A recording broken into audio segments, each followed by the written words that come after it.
Hello friends, एक बार आप सभी का फिर से स्वागत है आपके प्यारे चैनल IIP एकेडमी पर।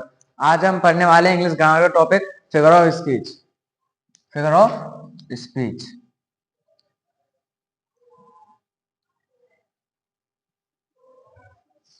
और ये टॉपिक क्लास 11th और 12th के बच्चों के लिए बहुत ही इंपॉर्टेंट रहेगा। क्लास 11th 12th, ठीक है।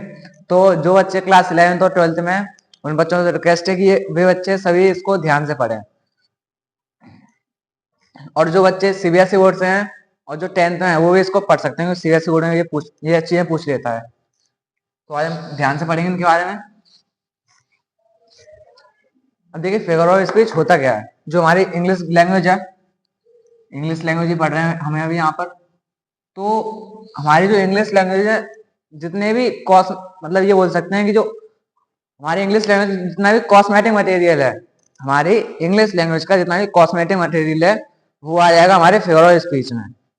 जैसे हिंदी में हमारे अलंकार होते हैं, वैसे इंग्लिश में होते हैं फिगर ऑफ स्पीच। तो हम बोल सकते हैं कि figure of speech is the cosmetic material of our English language. Okay, तो आज हम इन्हीं के बारे में डिटेल से पढ़ेंगे। देखिए इसमें कई तरह के फिगर ऑफ स्पीच होते हैं। जैसे हमारा पहला हो गया एनाफोरा। पहला एलिट्रेशन ले लेते हैं हम, कोई दिक्कत नहीं है। एलिट्रेशन, एलिट्रेशन मतलब अनुप्रास अलंकार। हिंदी में आप अनुप्रास अलंकार के नाम से ही जानते हैं इसे।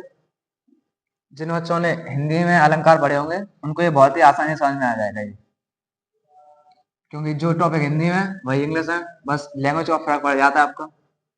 अब देखिए एलिट्रेशन क्या होता है। एलिट्रेशन में हम ये बोल सकते हैं कि जो इंग्लिश लेटर्स होते हैं और इंग्लिश में जो साउंड होती है उसका साउंड का रिपीटेशन होता है। जैसे हमने कोई सेंटेंस लिख दिया, sea sells a, sea sells अ,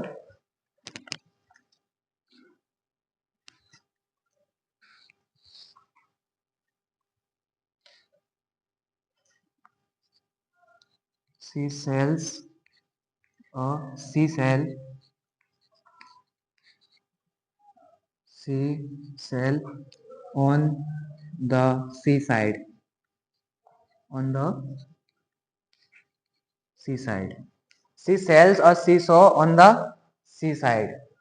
तो आप इसमें देखिए, इसमें साउंड भी रिपीट हो रहा है और इसमें हमारे लेटर भी रिपीट हो रहे हैं। जैसे सी एस एस एस, इसमें हमारा लेटर्स रिपीट हो रहे हैं और साउंड भी रिपीट हो रहा है। इस बार ध्यान से सुनिए इसको, सी सेल्स और sea sells on the sea side. तो इसमें एस एस की साउंड रिपीट हो रही है, तो हो जाएगा हमारा एलिट्रेशन। ठीक है। अगर आप इसे लिखना चाहते हैं तो कैसे लिख लेंगे आप, हम लिख सकते हैं कि इसे हम क्या बोल देंगे, repeating of sounds and the letters in our sentence is called alliteration. बस इजी, क्योंकि इसमें लेटर्स और साउंड रिपीट हो रही है तो हम वही बोल देंगे, repeating of letters and sounds in a sentence of phrase is called alliteration. ठीक है। अब हम अगला पढ़ेंगे। अगला देखिए एनाफोरा। एनाफोरा,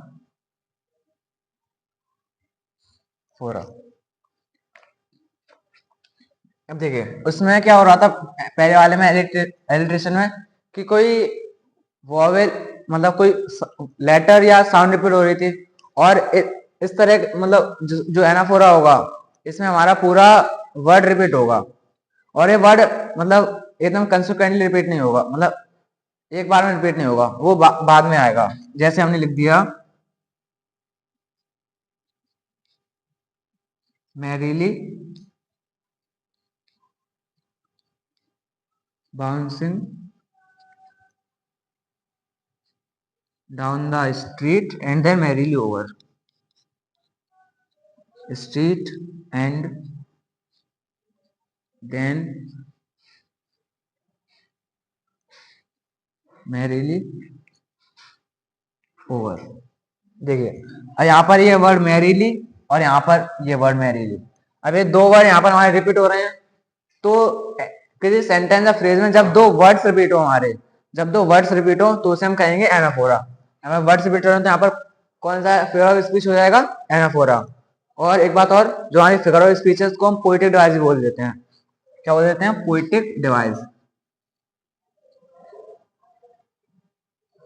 ठीक है, तो आप अगर कहीं पोएटिक डिवाइस लिखकर आ जाए तो आप कंफ्यूज ना हो, इसलिए इसे भी ध्यान रखना।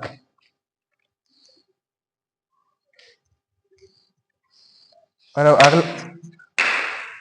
अगला हमारा आएगा एसोनेंस। अब देखिए एसोनेंस में क्या होता है कि ये भी बहुत ही आसान सही है। एसोनेंस हमारी जो नेबरिंग वर्ड्स होते हैं,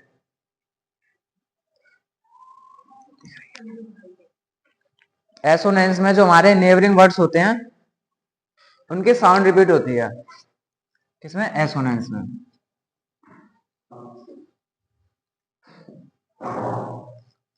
जैसे सेंटेंस हमने लिख दिया, हाउ नाउ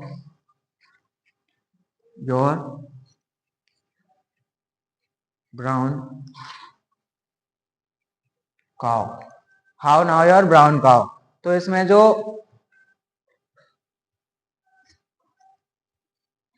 इसमें हमारी जो वॉवेल साउंड है, अब देखिए ओ, ये सारे नेबरिंग वर्ड्स हैं और इन सारे नेबरिंग वर्ड्स में हमारा ओ लेटर रिपीट हो रहा है। तो ऐसे सेंटेंस या फ्रेज जिनमें हमारे मतलब वॉवेल साउंड नेबरिंग वर्ड्स में रिपीट हो, उसमें वो हो जाएगा हमारा एसोनेंस। तो इसमें सही देखिए वॉवेल साउंड रिपीट हो रही है और सारे नेबरिंग वर्ड्स है इसमें, तो यहाँ पर क्या हो जाएगा हमारा एसोनेंस। ठीक है, अब हम अगला देखेंगे यूफेमिज्म। यूफेमिज्म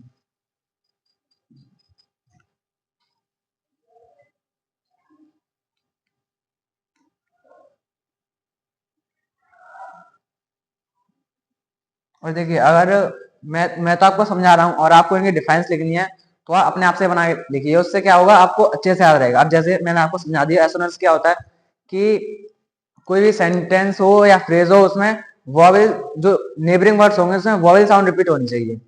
ठीक है, तो इसे आप किस तरह से लिख सकते हैं,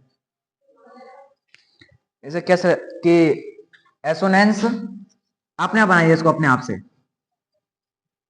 assonance is the similarity, assonance is the similarity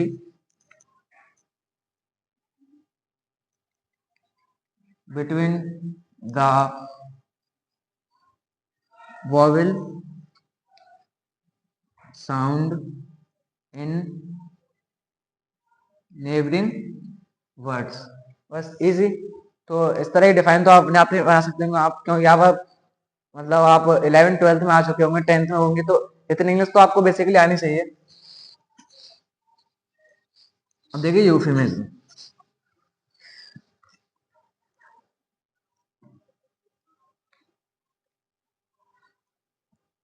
पहले हम एक एग्जांपल लिख लेते हैं यूफेमिज्म का। His uncle is no more। ठीक है, हिज अंकल इज नो मोर।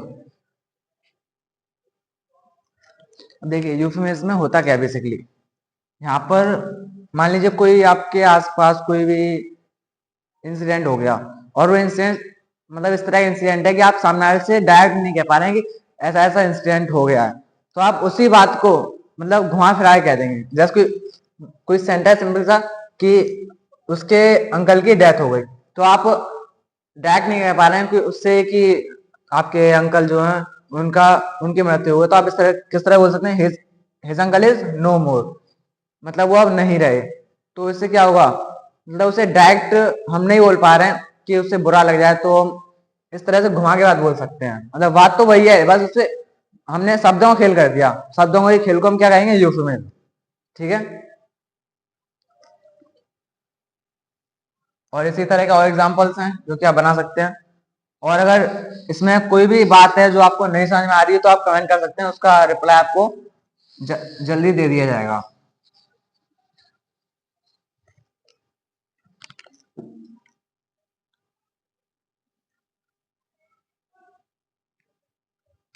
अब देखिए अगला है मेटाफर।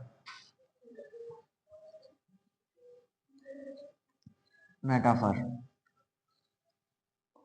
देखिए, मेटाफर में क्या होता है, हम इसमें कंपैरिजन करते हैं, एक तरह से बोल सकते हैं हम कि जो हमारे टू ऑब्जेक्ट हो गए, दो थिंग्स हो गई, या और कुछ दो चीजें हो गई, उनके बीच में हम जो सिमिलर क्वालिटीज होगी उनको एक साथ रखेंगे।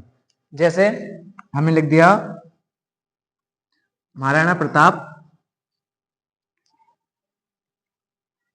Maharana Pratap fought like a line, like a line in Haldi Ghati. अब देखिए यहाँ पर हम दो दो लोगों की, मतलब दो लोगों की हम क्या कर रहे हैं, क्वालिटी देख रहे हैं, एक जैसी क्वालिटी। जैसे महाराणा प्रताप और लाइन, दो लोगों के बीच में क्या हम क्वालिटी देख रहे हैं कि जो महाराणा प्रताप को किसकी तरह लड़े, हल्दी घाटी में एक शेर की तरह, मतलब जितनी बहादुरी से एक शेर लड़ता है उतनी बहादुरी से कौन लड़े थे, महाराणा प्रताप।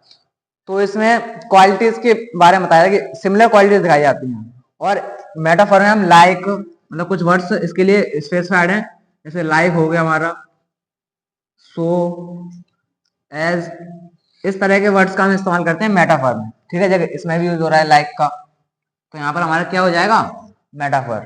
ठीक है, अब यहीं पर एक और हमारा पोएटिक डिवाइस आती है, सिमली।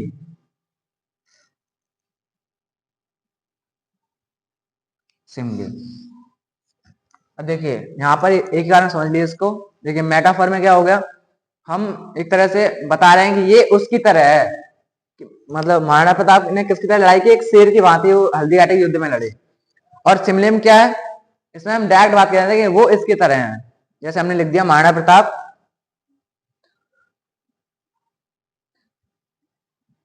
कि Maharana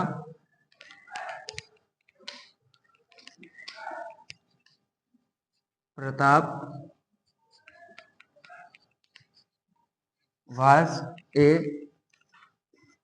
was a line of Mewar. अब देखिए इसमें क्या बता रहा था कि महाराणा प्रताप एक लाइन की तरह लड़े, और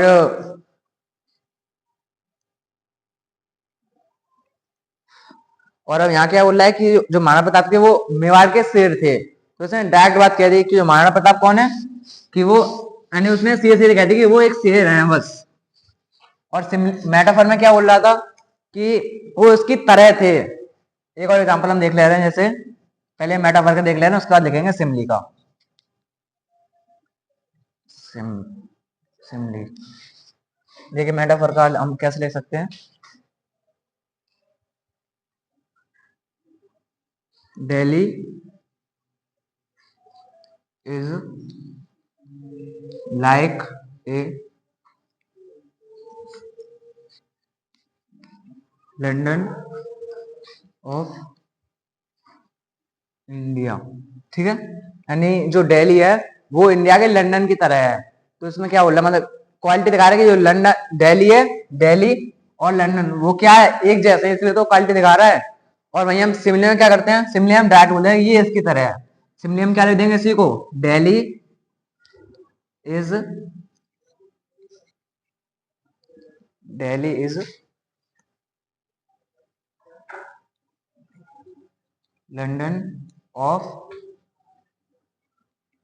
इंडिया। ठीक है, और जो सिमली होगा इसमें, इसमें जो लाइक, सो, एस, इस तरह के वर्ड्स का बिल्कुल भी इस्तेमाल नहीं होगा, क्योंकि इन वर्ड्स का इस्तेमाल कहाँ होता है, हमारा मेटाफर में। ठीक है, तो यहाँ तक क्लियर हो गया होगा आपको कि जो हमारा मेटाफर है उसमें हम लाइक, सो, एस का इस्तेमाल करते हैं, और इसमें क्वालिटीज बताई जाती हैं। जैसे क्वालिटीज दिल्ली और लंदन क्या है, एक जैसे हैं। और यहाँ पर इसने सीधा कह दिया कि दिल्ली क्या है, भारत का लंदन है। ठीक है, यहाँ तक तो आपको क्लियर हो गया होगा।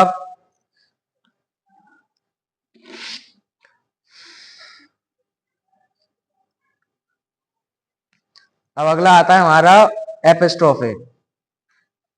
अब हम एपिस्ट्रोफे के बारे में पढ़ेंगे।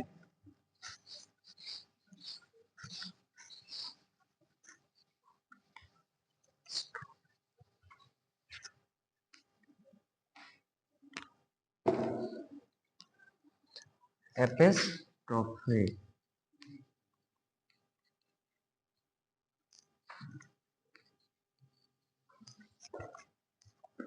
देखिए एपिस्ट्रोफी में क्या होता है। एपिस्ट्रोफी मतलब इस तरह पूरी डिवाइस है कि इसमें हम कोई सेंटेंस फ्रेज लगा जिसमें हम एक ऐसी चीज से बातें करते हैं जो कि एक्चुअल लाइफ में है, एक्चुअल लाइफ में एग्जिस्ट ही नहीं करती, हम ऐसी उनसे बात करते हैं। जैसे हमने बोल दिया come on trouser, come on trousers you have to fit me. अब देखिए हम यहाँ पर क्या करें, come on trousers you have to fit me, तो हम ट्राउजर से कह रहे हैं तुम मेरे पास आओ, तुम मेरे क्या बनोगे, फिट बनोगी। तो अब यहाँ पर देखिए जो ट्राउजर है वो है तो सही, लेकिन वो एक्चुअल में अलाइव नहीं है, वो नॉन लिविंग थिंग है। तो हम जो एपिस्ट्रोफ है इस तरह इसमें हम जो नॉन लिविंग थिंग्स हो गई उनको मतलब ये समझ लीजिए उनको ऐसे बिहेव करें कि वो कैसी हैं, वो लिविंग थिंग्स हैं। अब जैसे हमारा ये हो गया ट्राउजर्स है, नॉन लिविंग थिंग है, और इसको हम क्या कर रहे हैं, ऐसा लग रहा है कि ये लिविंग थिंग है। हम क्या तो रहे हैं उससे come on trouser to fit me, तो मेरे पास आओ तो मेरे फिट वन होगी। ठीक है, अब हम अगला देखेंगे पर्सोनिफिकेशन।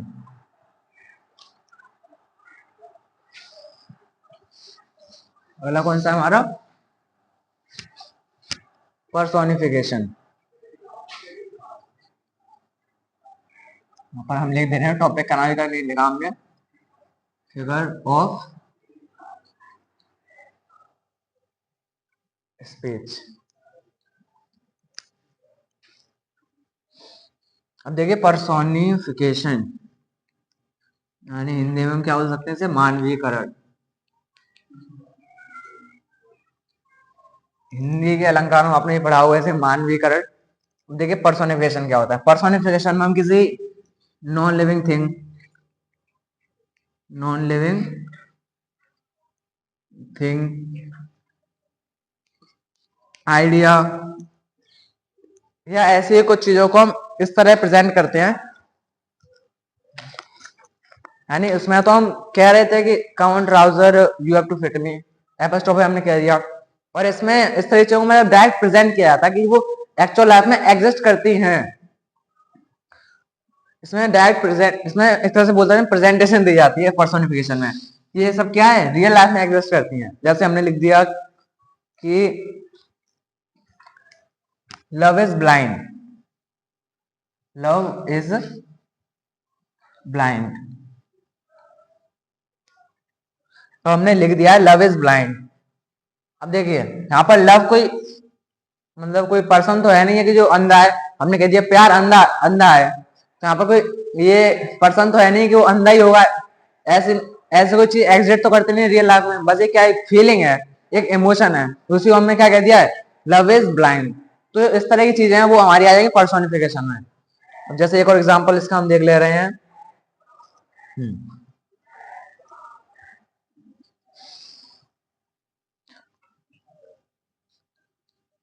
द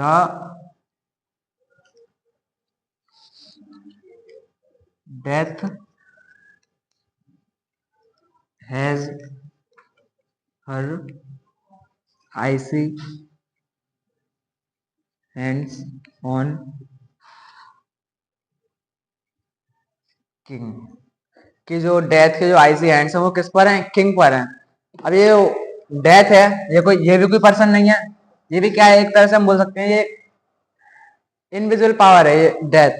तो ऐसी कोई चीज मतलब कोई सामने तो नहीं, सामने है डेथ, आओ हाँ भाई आओ चाय कॉफी पियेंगे नाश्ता करेंगे, आओ बैठो साथ में बैठो, अब ऐसा तो कुछ है नहीं है। तो जो इस तरह की चीजें हैं वो इसमें आ जाएंगे। अब देखो डेथ को कैसे प्रेजेंट किया जा रहा है कि जो डेथ है उसने अपने हाथ कहाँ रख दिए, राजा पर रख दिए। अब राजा साहब बहुत ही खुशी प्राप्त हो रही होगी राजा साहब को। अब आगे देखते हैं,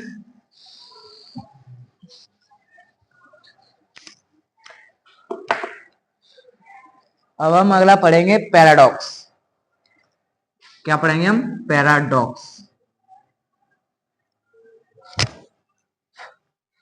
अब देखिए पैराडॉक्स में क्या होता है, पैराडॉक्स में एक ये इस तरह सेंटेंस में जो हमें सेंटेंस फ्रेज दिया होगा वो खुद को ही कंट्राडिक्ट करेगा, ठीक है, खुद को ही कंट्राडिक्ट करेगा। जैसे हमने सेंटेंस लिख दिया सी वॉज, इसका दे रहे सी इज प्रेटी अगली। अब देखिए सी इज प्रेटी अगली यानी वो क्या है, वो खूबसूरत, वो सुंदर भी है, और क्या है, अगली बदसूरत भी है। तो सी इज प्रेटी अगली। अब देखिए यहाँ पर प्रेटी क्या है, मतलब दोनों एंटोनिम दे रखे हैं, तो यहाँ पर ये एक दूसरे को कंट्राडिक्ट कर रहे हैं, ठीक है। और यहाँ पर हम बेसिकली एंटोनिम सिनोनिम एंटोनिम का ही इस्तेमाल करते हैं। प्रेटी का एंटोनिम क्या होता है, अगली होता है, ठीक है। तो यहाँ तक तो क्लियर हो रहा होगा आप सभी को, क्लियर। अब अगला हमारा आता है मेटो, नहीं वो नहीं, अगला देखिए रिपीटेशन। यहाँ तक समझ गए आप। प्रेटी अगली, इसमें हम किसका इस्तेमाल करेंगे, एंटोनियम का। और इसमें जो वर्ड्स आएंगे वो एक दूसरे को क्या करेंगे, कंट्राडिक्ट करेंगे, यानी विरोधाभास जताएंगे। अगला हमारा आ जाए रिपीटेशन। रिपीटेशन, अरे तो आपको नाम से पता चल रहा होगा, रिपीटेशन यानी कोई वर्ड या फ्रेज क्या होगा, एक साथ रिपीट होगा। और इसी का हमने छोटा भाई देखा थोड़ी देर पहले, एनाफोरा। एनाफोरा में क्या हो रहा था कि कोई वर्ड रिपीट हो रहा था, लेकिन वो वर्ड एक साथ रिपीट नहीं हो रहा था, तो आगे पीछे रिपीट हो रहा था। और इसमें क्या होगा, एक वर्ड, कोई कोई वर्ड जो होगा वो रिपीट हो रहा हो, एक बार में रिपीट होगा। जैसे हमने सेंटेंस लिख दिया water water everywhere, water water everywhere, but there is no water for drink, for drink, ठीक है। अब देखिए यहाँ पर वर्ड रिपीट हो रहा है कि नहीं, वाटर वाटर वाटर वाटर, दो वर्ड एक साथ रिपीट हो रहे हैं, तो यहाँ पर क्या है, ये हो जाएगा हमारा रिपीटेशन। और इसका छोटा भी कौन सा होता है, एनाफोरा। उसके फोरा मत सोचना, एनाफोरा होता है वो। और इससे इसका भी एक बड़ा भाई देख ले रहे हैं। ये तीनों बेसिकली तीन भाई मान सकते हैं आप। एक होगा हमारा एनाफोरा जिसमें वर्ड रिपीट हो रहे हैं, वो भी दूर दूर रिपीट हो रहे हैं, और ये थोड़ा उसका ये बीच का भाई हो जाएगा हमारा रेपिटेशन। और तीसरा आता है हमारा रिफ्रेन, जो होता है सबसे बड़ा भाई, रिफ्रेन। हाँ, लेकिन आप पेपर में मत लिखना है कि ये छोटे बड़े भाई हैं, ये बीच का भाई है। अब देखिए रिफ्रेन, रिफ्रेन क्या होता है, पूरी पूरी लाइन रिपीट हो जाएगी, बस और कुछ नहीं है। यहाँ पर वर्ड्स रिपीट हो रहे थे, यहाँ पर एक साथ वर्ड रिपीट हो रहे थे, यहाँ पर पूरी पूरी लाइन रिपीट कर देंगे, पूरा फ्रेज रिपीट कर देंगे, ठीक है। इसके एग्जांपल तो आप खुद देख सकते हैं, कोई भी लाइन रिपीट हो रही है और आप रिफ्रेन लगा दो बिना किसी बात के, कोई सोचने समझने की कुछ जरूरत नहीं है, ठीक है। तो ये तीनों भाइयों को आप याद रखना हमेशा, बहुत काम देंगे आपको ये। अब अगला हमारा हाइपरबोल, हाइपरबोल। देखिए इसको तो आप नाम से ही समझ सकते हैं। देखिए हाइपर बोल, बोल मतलब बोलना, हाइपर मतलब ज्यादा बोलना, मतलब किसी बात को इतना बढ़ा चढ़ा कर कह दो कि वो लिमिट से बाहर निकल जाए। जैसे हमने कह दिया कि जैसे कुछ लोग बोलते हैं कि राई का पहाड़ बनाना है, तो अब राई तो बहुत छोटी सी होती है, सरसों का दाना दिखाइए कितना छोटा, उसका कोई पहाड़ बना रहे हैं, तो मतलब बात को बढ़ा चढ़ा कहना होता है। जैसे हम मैं कह दूं I can lift a ton weight, I can lift a ton weight, लेकिन मैं उठा तो सकता नहीं उतना, 1 टन वजन बहुत हो जाएगा हमारे लिए। अब जैसे अब मैं लिख दूं chalk, this chalk can absorb whole earth, ये क्या ये पॉसिबल है, नहीं है पॉसिबल। जैसे हमने लिख दिया this bag, this bag weights a ton. अब एक छोटा सा बैग है, उसमें 1 टन एक टन वजन कहाँ से नहीं आ पाएगा ना, तो यहाँ पर क्या बात को बड़ा चढ़ा कर कहा जा रहा है, राई का पहाड़ बनाया जा रहा है यहाँ पर। बहुत ही प्रसिद्ध मुहावरा है, हिंदी का पता ही होगा आपको। तो अब अगला देखते हैं हम। इसके एग्जाम्पल्स तो आप खुद बना सकते हैं, क्योंकि आप आम बोलचाल की भाषा में ऐसा कई बार होता है कि एक बात को बहुत बड़ा चढ़ा कर तिल का ताड़ बना दिया। अब अगला है हमारा आयरनी। आयरनी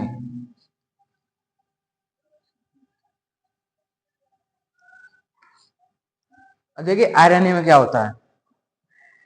आयरनी में बेसिकली हम ये बोल सकते हैं कि जो स्टेटमेंट होता है, जो हम सोचते हैं, वैसा उसका एग्जैक्टली अपोजिट ही होता है। जैसे अगर जो बच्चे 10th पास करके आए होंगे, अभी उन्होंने देखा होगा 10th के रिलेटेड से हमारा पहले चैप्टर है कौन सा, अ लेटर टू गॉड। उसमें एक कैरेक्टर था लेंचो।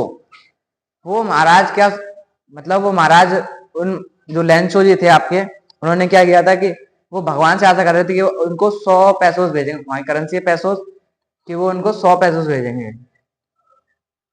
वो डाल गया पोस्ट ऑफिस में। अब महाराज डाला है पोस्ट ऑफिस में। अब क्या हुआ कि पोस्ट ऑफिस सोचा चलो कोई बात नहीं, दे दे रहे हैं, भगवान तो आएंगे नहीं देने। वो दे आए, वो उनके 70 पैसे, वो 70 पैसे दे आए। अब वो महाराज क्या सोचते हैं, लेंचो जी, कि पोस्ट ऑफिस वालों ने हमारे 30 पैसे गायब कर दिए। अब पोस्ट ऑफिस वालों ने क्या किया, वो उन्होंने तो उनकी मदद की, लेकिन अब वो क्या सोच रहा है कि इन्होंने 30 पैसे चुराया और लिए हमारे। तो यहाँ पर जो है उसका एग्जैक्टली उल्टा होता है। जैसे हमने सेंटेंस लिख दिया, द फायर स्टेशन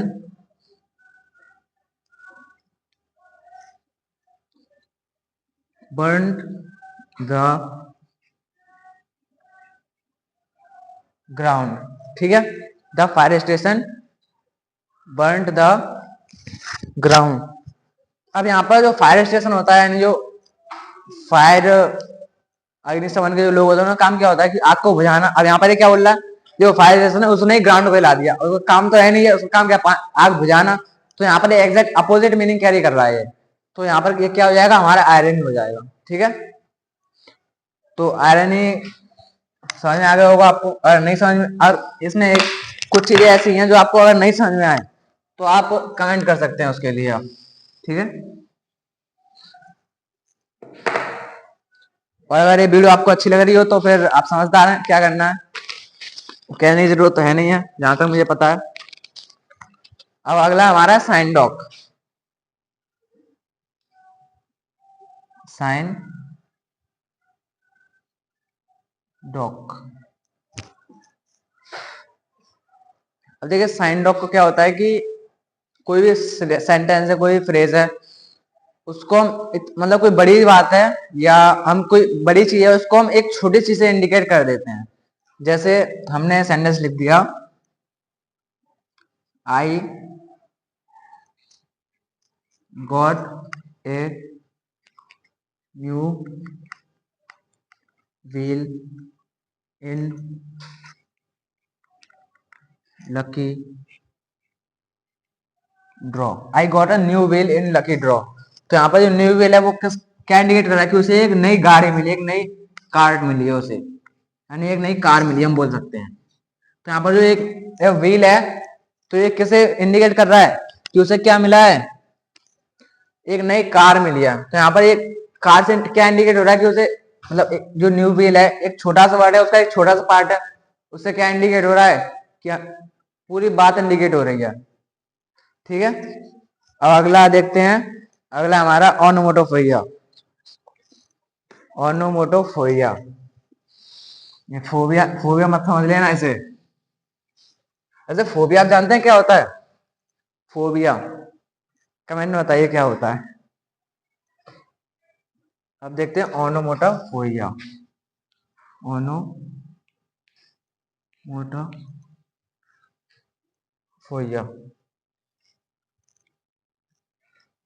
देखिए ओनोमोटोफोबिया, इसमें हम क्या, इसमें साउंड को रिप्रेजेंट किया जाता है। किसी भी तरह कोई भी साउंड हो, हल्का, भारी, तेज, धीमा, उसको साउंड को रिप्रेजेंट किया जाता है। जैसे माई वॉच टेक्स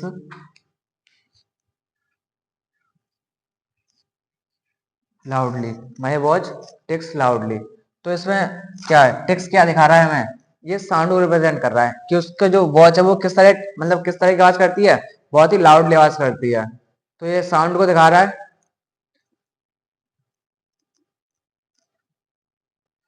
ठीक है, तो हम अभी ऑटोमोटिव भैया पे थे, तो इसमें साउंड की आवाज आ रही है, तो ये हो जाएगा। ठीक है, और अगला आप देख ले रहे हैं symbolism. Symbolism, symbolism,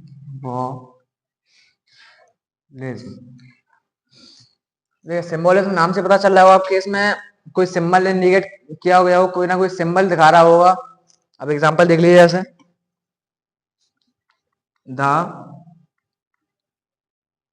ship, okay,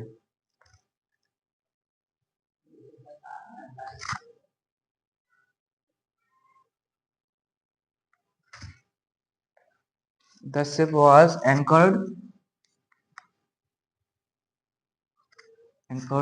and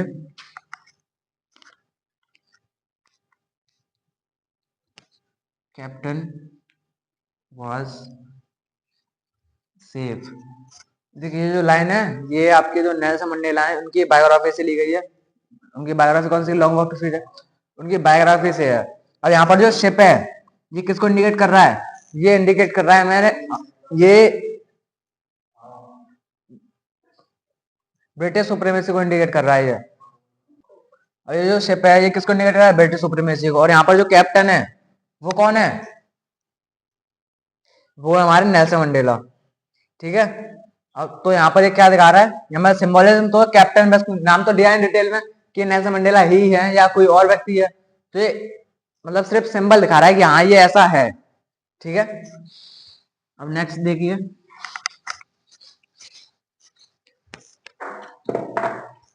next हमारा इमेजरी।